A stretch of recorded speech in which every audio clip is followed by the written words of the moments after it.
Everyone, Ty here. Hopefully you guys are doing well. We have a very active pattern coming into play here, where we have 4 days of slight risk ahead here, with the threat of tornadoes starting to increase more and more towards Thursday from what I'm seeing as of right now. While things can easily change, from what I'm seeing on the wind pattern right here, things are getting a little bit more active, especially towards Thursday, with a really strong trough and upper level low coming into place here.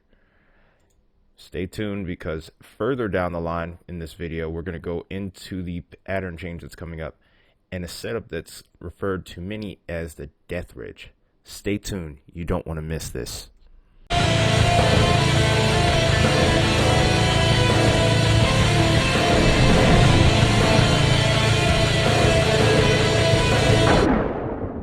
Good evening, YouTube. Tired Metalhead Weatherman here. Hopefully you guys are doing well. So, trying a different format with these videos. Let me know what you think in the comments for sure. It's experimental, and there's a whole bunch of stuff I'm trying to work on outside the channel.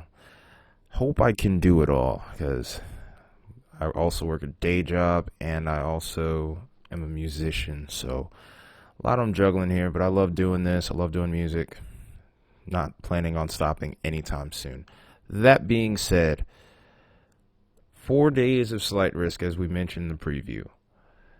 Today's slight risk is mainly going to be set for damaging winds and hail, especially across parts of the lower Ohio Valley and even parts of the Midwest, towards southern Illinois and parts of southern Indiana as well. I earlier was seeing an increased threat for tornadoes, but that since has dropped now to 2%. The wind threat and the hail threat is the greatest, with the hail threat being further off to the west, especially towards southern Illinois and parts of southeastern Missouri here. We also have a sneaky little slight risk that's popped up over here towards Texas, the greatest threat for that also being damaging winds and hail. There is also really cheeky 2% marginal risk for tornadoes over here towards northern Iowa and southern Minnesota here. Don't expect much to come out of either one of these areas, but I wouldn't be surprised to see a couple of tornado warnings throughout the course of the day here. That being said, let's get towards day 2, and pretty much the threat's going to be the same except in different areas now. It's kind of like a little slip and slide that's begun to happen with that last storm system, where we're starting to see these storms transition off to the east here. We're seeing a increased chance of activity over towards the Carolinas, especially North Carolina, where we have a mostly wind and hail threat. There is a marginal tornado threat with this other slight risk area that's over towards the Central Plains. Mainly could see some panhandle magic possibly, and a little bit of magic across the Oklahoma-Kansas border. This does sneak into parts of Colorado and Nebraska as well, so let's be weather aware over here. Again, not the greatest threat, not the greatest kinematic setup with this one, but it's still something that warrants attention nonetheless.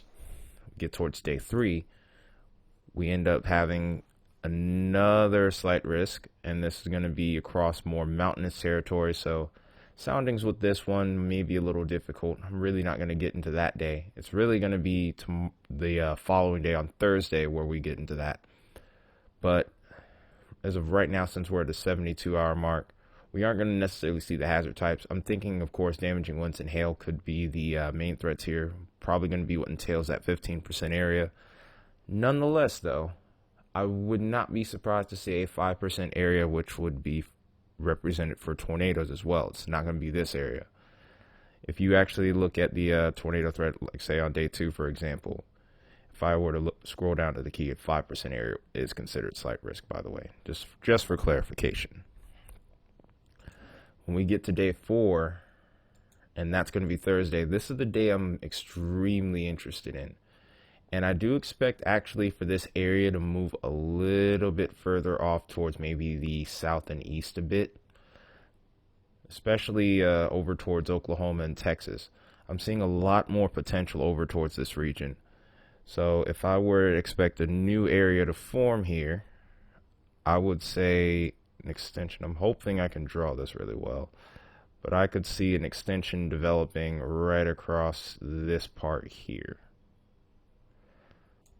At the very least, I could see a little bit of increasing confidence as well, heading towards maybe central and even parts of eastern central Kansas as well. But let's get into the models and I'll show you what I'm talking about really quickly.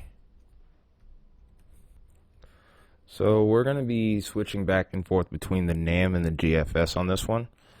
We're going to start out with the NAM since it's a shorter range model, but it's a little bit more, it's got a slightly better definition, I would say.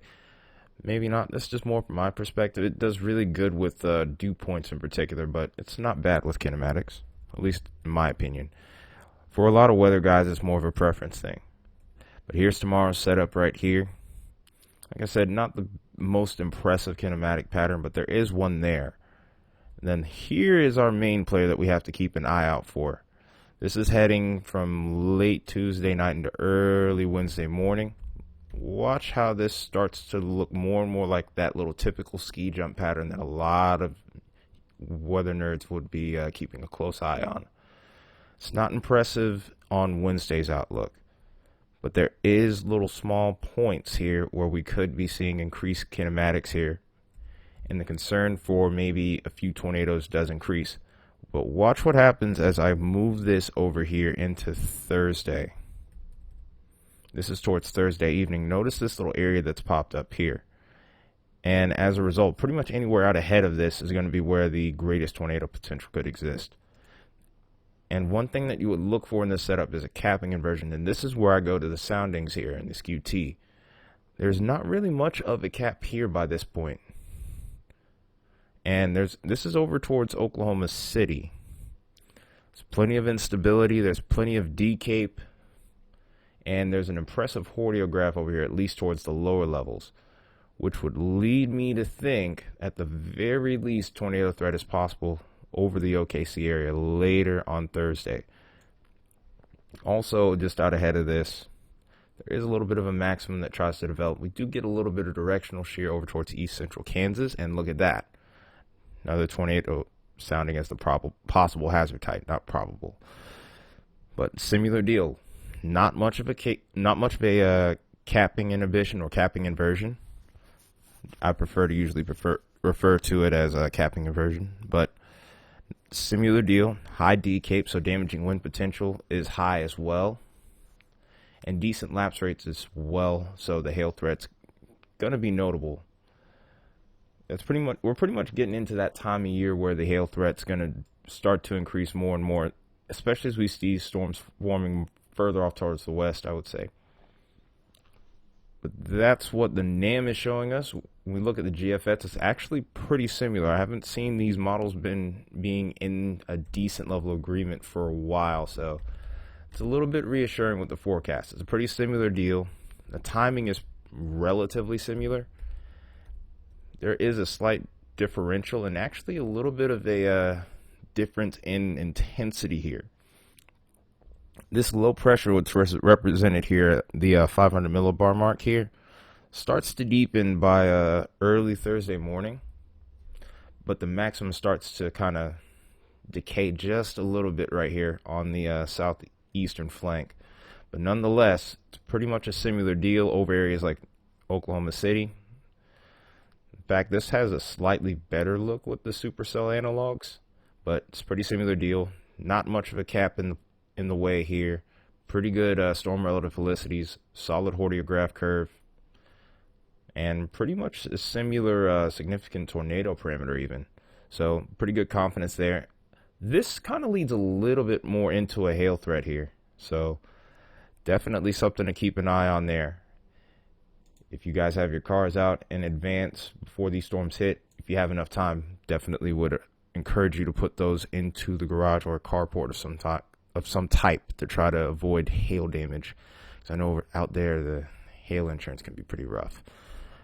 That being said, there is another setup on Friday, but it isn't nearly as impressive. But further down the line here, we start to see a ridge beginning to come in, and this is called the ridge of death. I'm going to get into that in just a little bit here. We also want to look quickly towards the mid levels for any sort of shortwave troughs, which are usually good triggers and good indicators for increased confidence in severe weather here. But this ridge is called the ridge of death. We're going to get into that in just a second here. Back to the NAM here, looking at the the 700 millibar region. This is a great area to look for our short waves and our troughs here. So far, not really much on Tuesday again. And then Wednesday, this starts to pick up. Thursday is when things start to really get impressive here. And I've clicked the wrong button. We'll have to go back around on the loop here. I also keep the mistakes in sometimes, guys. So hope you enjoyed that one. But look what happens as we get into Thursday here, right over this region. Good little trigger over here. So pretty much, again, towards the southeastern flank seems to be the greatest point of interest right there. So if I were to go pause this, let's say right now, this is towards OOZ, which would be about 7 o'clock Central Time on Thursday. Look at the mid-level winds here. We're hanging right at about maybe, I would say, 30, 40 knots. More than sufficient enough for severe weather. The low-level jet is also a key factor to look at. And since we have pretty good agreement here between the GFS and the NAM, I'm probably not going to show it this time around. I don't really see too much discrepancy between the two, which is reassuring. But nonetheless, though, this is only further indicating that there is a good chance for severe weather on Thursday. We could very well see a day 3 or day 2 upgrade if this trend persists. These runs come up every 6 hours, and there tend to be changes. So let's not say that this is set in stone here.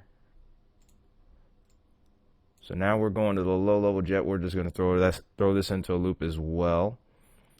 We start to see an increase in the lower-level jet as we head into the afternoon on Thursday here as well. We're getting towards 40 to 45 knots.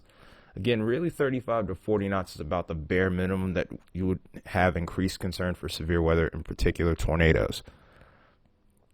With these parameters in place, there's decent confidence in severe weather. And when we looked at the sounding here, another thing I wanted you to note were the dew points and the instability, or the CAPE. We talked about a capping inversion, which is usually what stops severe weather. CAPE is a little bit different. CAPE is a measure of the instability that's in the air. This is measured in joules per kilogram, just like the capping inhibition, which is the potential for a capping inversion. That being said here, moisture plume is going to be there pretty much all week, really. There's not really a point where I don't see a lack of dew points, really. Just pretty much anywhere across this region. And here's where the other concern comes in, and I think this is also why there's not going to be much of a capping inversion, is you see this little, you see this really strong contrast right here. Over here, right where this border is right here, 39-degree dew points there. Relatively dry, stable air. Go just a little bit over to the right here to the east, 65-degree dew point. This is what you call a dry line, folks. When you have a dry line like this is usually a good lifting mechanism, and it'll move that cap right on out of the way and allow for storms to really surge upward and really start to blossom. This is where the concern, and this is why I think there is a chance, if this trend holds, that we could see an increased threat for severe weather and maybe even an upgrade to an enhanced risk. Do I think it'll go beyond that? Most likely no. But it is something to keep a close eye on, and a tornado threat with me, I do think it will increase. That being said, I'm actually going to go ahead and compare this one with the GFS as well. I don't think it'll do quite as well as the NAM here, but since we're here, we might as well do it now.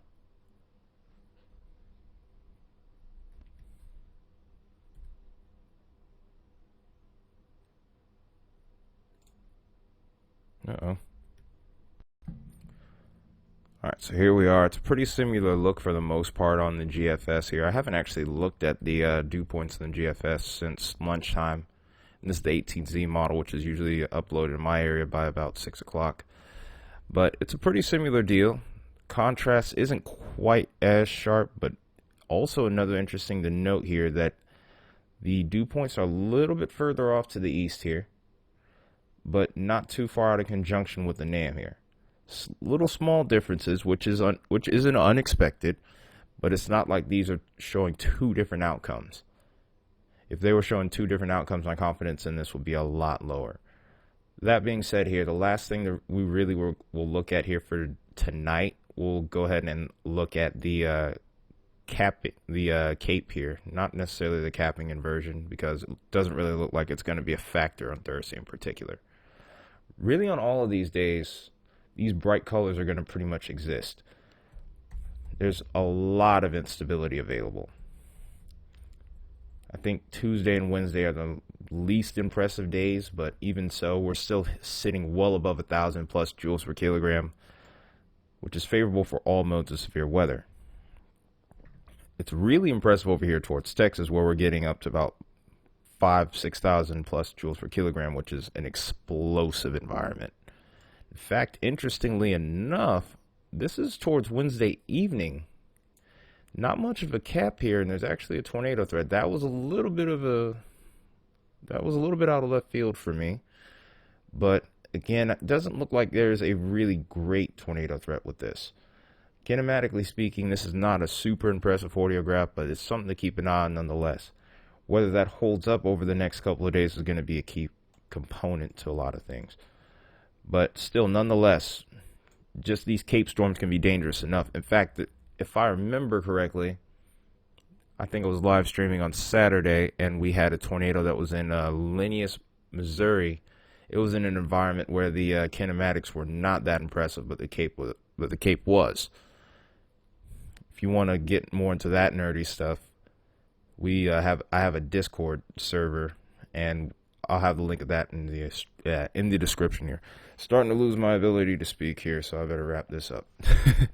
That being said, look at the instability, especially over towards Oklahoma come Friday. Now, if there's one thing that I want to make note of here, one thing that I would be concerned with as far as the tornadic setup with this, what kind of convection will we get with this? If there's too many storms firing within the area, we could end up having a setup here where these storms will end up choking each other off, and storms will have to fire earlier for increased tornado potential. But if these storms can stay just isolated enough, this could become a very big deal. And over in Texas, we could see a pretty similar setup. Audiograph looks good, but we lean more so towards the damaging wind threat with this one, interestingly enough. I don't necessarily see the potential for supercells over here, but if we look at that D-cape, that's really impressive. So damaging winds could be a big problem. There is a very small capping inversion. Again, this is going to be forming on the dry line, though. So instability is probably going to be greatest there. And you can kind of see some of that instability existent there. But anywhere in these pockets right here, we do see that Cape really start to advect further up to the north. So Kansas does look like it's in play for maybe a late evening severe, maybe even tornado threat. Again, good helicity. Starting to nerd out over here. I need to stop. That being said, though, could be a dangerous Thursday ahead here, but let's not sleep on these other days either. Wednesday looks really interesting. And then, of course, Tuesday, while I lean mostly towards the hail and wind threat, tornado can't be ruled out either. Let's make sure we're staying weather where it's the middle of severe season, so we should already know what to do, especially across these regions in Tornado Alley. We've been here before. We know what to do. As long as we do it, for the most part, we should be fine. Last thing to really get into before I forget is the Death Ridge. Okay, so taking a look at the Death Ridge, I actually had to take a little bit of a look back at it over here on Google just to make sure that I had it right. Death Ridge is basically a really strong point of high pressure here, which basically can inhibit shower and thunderstorm development, very dry conditions, and also very light winds. So this is going to be a very quiet point that we have coming up here. The issue with this is, along with that ridge, there is going to be much warmer temperatures. More than likely, these are going to be record-breaking. So we're going to actually go ahead and take a look at the temperatures real quick as well before we head out of here. But this could be bad news for people that don't like cold weather, or anyone that works outside, honestly, like myself, because I actually am a landscaper. So something to look out for here for sure. But of course, this is this week, active weather, and then once we get towards mid-month, watch what happens. Watch how that warm air is affected out towards the west, then towards the eastern half of the country. This is where I live. We're in the 90s by next week. Oh, man. And then pretty much no one is really exempt for it, except for a couple areas out here towards the northeast here. Outside of that, man, everybody is looking like they're going to be baking here. So if I were you, make sure that your AC has got plenty of Freon in it. Make sure it's up to date, because more than likely a lot of us in the country are going to be using it over the next few days here. Thankfully, there does look like there seems to be an end in sight here. Albeit that this is far out, it does look like towards the 20th we do start to see a little bit of a downtrend trying to happen. Whether it does or not, it's still up in the air. A ridge did seem like it was trying to develop here if we go back towards the upper level wind pattern here, especially towards the end of the run. You can kind of see this trough trying to swing its way in like a little pendulum, but just how much effect it will have is still questionable at this time. Of course, this is still pretty far out, and things could even change with the death ridge pattern itself. But again, if you happen to be in one of those areas where you're getting up to 90 degrees, again, I encourage you, make sure that you are getting plenty of water, make sure that you have the AC running, make sure you're not outside for extended periods of time without proper hydration, and if your health isn't good, just try to avoid being outside at all. That being said, hope you guys enjoyed this video. You know what to do. If you did, shred the algorithm here. Just hit the like button, subscribe, share, and also hit me up in the comments for the new format. This has been Tired Metalhead Weatherman. I know it's been a long one, but we're out of here for right now. I'll see you guys in the next video. You guys take care.